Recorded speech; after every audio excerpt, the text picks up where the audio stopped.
Chers amis, bienvenue à notre première vidéo de PEPS cette année sur le thème de 7 ans de l'Esprit Saint. Donc chaque mercredi, premier mercredi du mois, il y aura une nouvelle vidéo qui va sortir. Et donc aujourd'hui, le thème c'est le don de la sagesse de l'Esprit Saint. Donc comme texte, je vous propose de lire, méditer le psaume 33, goûtez et voyez comme il est bon le Seigneur.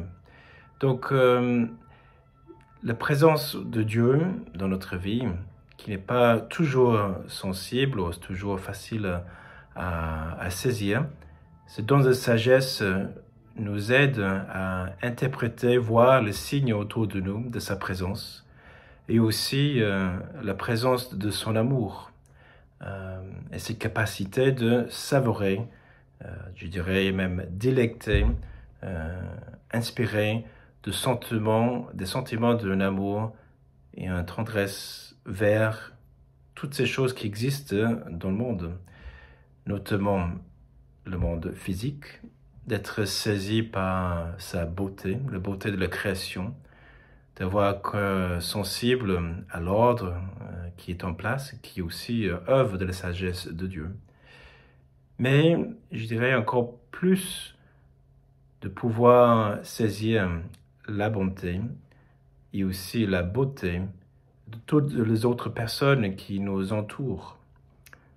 Nous avons parlé une fois de la foi comme cette capacité de voir ou de tout voir à travers les yeux de Dieu. Mais le don de la sagesse va encore plus loin. C'est une fois qu'on est saisi que la présence de Dieu est là, de tout voir à travers ses yeux. Le don de la sagesse nous donne cette capacité de l'aimer tel comme Dieu les aime. Et si je pouvais regarder chaque chose, le monde physique, mais aussi les êtres humains qui sont autour de moi, et Dieu aussi, et de sentir le même sentiment que Dieu a pour chacune de ces choses, chaque personne que je le croise, d'avoir ces mêmes sentiments de l'amour qui vibre ou qui vit dans le cœur de Dieu. Tu vois comment ce don de la sagesse, il est capable de redonner un goût à notre vie, de remplir notre cœur avec une grande joie, une grande paix, parce qu'on voit cette réalité telle comme Dieu le voit, et il nous donne la capacité de l'aimer comme il les aime. Trop souvent, quand on voit les gens, on s'arrête sur leurs défauts, les choses qui nous déplaisent, ou même parfois les blessures qui nous font du mal à travers de maladresses, ou même des actions même méchantes que les autres peuvent avoir à notre égard, ou même tout simplement les gens en qui on éprouve une certaine impatience parce qu'ils n'ont pas assez vite, qu'ils ne font pas les choses qu'on a prévues, voilà. Donc, il y a plein d'occasions où on est confronté par le défaut. Mais si je demande Dieu, comment Dieu tu le vois, ou qu'est-ce que tu le ressens dans ton cœur quand tu vois cette même personne? Tu vois qu'il voit beaucoup plus loin que notre juste jugement seul. Il éprouve dans son cœur un amour profond. Son cœur brûle d'amour pour chaque personne, sans exception, malgré des choses qui l'éloignent de lui, en fait, le péché. Tu vois, Jésus, quand il est confronté par l'homme riche, c'est un type bien, mais l'Écriture dit, Jésus posa son regard sur lui, il l'aimait. Et ce regard d'amour, voilà, provoquait cette question dans l'homme, qu'est-ce que je peux faire de plus? Comment je peux être encore plus généreux? Tu vois, ça fait sortir de lui des sentiments encore plus nobles, voilà, plus généreux encore. Quand Jésus rencontre la femme surprise en flagrant délit adultère, Jésus, quand il regarde, il voit sa dignité qu'il est abîmée à l'intérieur, mais qui est remplie pas de colère. Il loge pas la tête, mais il le voit avec compassion. Il dit, ma fille, tu te trompes de chemin, mais laisse-moi te montrer le chemin, afin que tu puisses te guérir et choisir mieux. Ou même Zachée, homme détesté par tout le monde. Vite, Zachée, descends. Il faut que je mange, non, pas seulement que je mange, que je demeure chez vous aujourd'hui. Il me faut, il te faut. Parce que j'ai un amour brûlant pour toi, que tu ignores. Tu vois que comme ce don de la sagesse nous donne cette capacité d'aller plus facilement envers les autres, de les aimer avec un amour plus ardent parce que ça ne vient pas de nous, ça vient de l'esprit.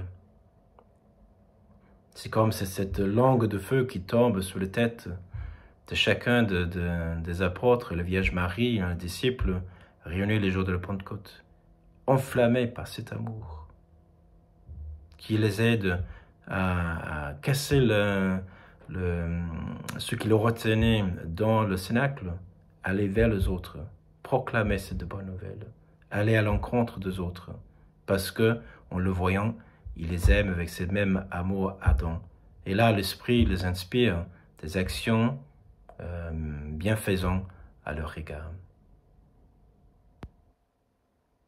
Donc si Jésus nous demande d'aimer les uns les autres comme je vous aimais, combien nous avons besoin de ce don de la sagesse pour pouvoir le faire.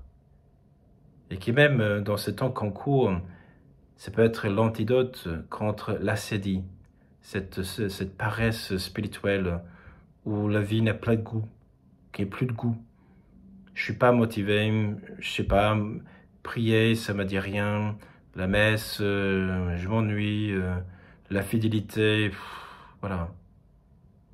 Quand tout perd son goût, si on a besoin davantage évoquer l'Esprit Saint, viens Esprit Saint, remplis-moi de ta sagesse, afin que je puisse goûter de nouveau toute la bonté du Seigneur qui est présent autour de moi, dans la création, dans l'être étonnant que je suis, dans les autres qui sont là, qui chacun porte cette étincelle ou cette présence divine parce qu'ils sont tous créés à l'image de Dieu.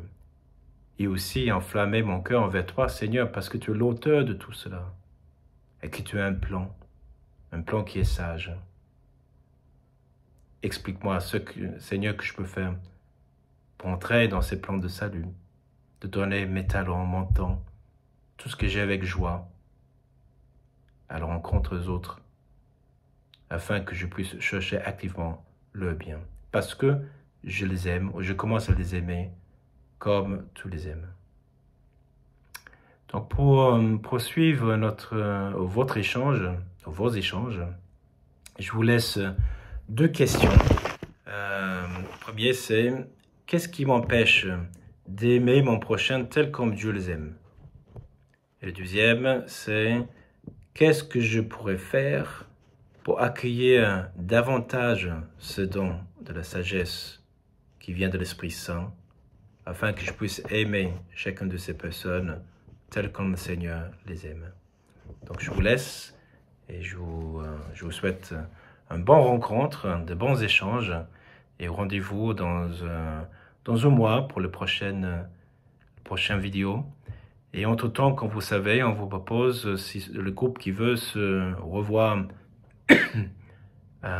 tous les 15 jours au lieu d'une fois par mois, on vous propose de faire un temps de Lectio Divina entre vous, en utilisant le texte de dimanche à la messe, surtout l'Évangile. Donc, bon peps et que l'Esprit soit toujours avec vous.